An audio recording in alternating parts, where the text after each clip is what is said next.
मेरी अम्मी किसी घर काम करती है, उत्थों ना उबलिया हुआ पानी अंदर उत्ते गिर गया, अग्गू भी सारा जिसम सड़ गया, पिछे सारा जिसम सड़ गया।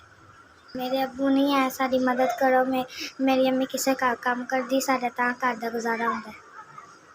अल्लाह पाक तुहाडी जिंदगी करे, अल्लाह पाक तुहानू खुश रखे। मेरी अम्मी दे ते पानी रुड़ गया, मेरी अम्मी दा सारा जिसम सड़ गया, तुसीं साडी मदद कर सकदे। साडी तुसीं मदद कर दो। साडी अम्मी कमा के असीं रोटी तां खाने में, साडी अम्मी कमा के लिआंदी। अम्मी सड़ गई, असीं बड़े परेशान हाँ, साडी मदद करो। इत्थे सारे लोगों का हस्पताल नहीं हैगा, मेरी अम्मी दा जख्म खराब हो गया है, खराब हो रहा है, तुसीं साडी गरीबां दी मदद कर दो। साडी होर मदद करो, साडी अम्मी दा इलाज हो जाए, साडे अब्बू नहीं हैगे।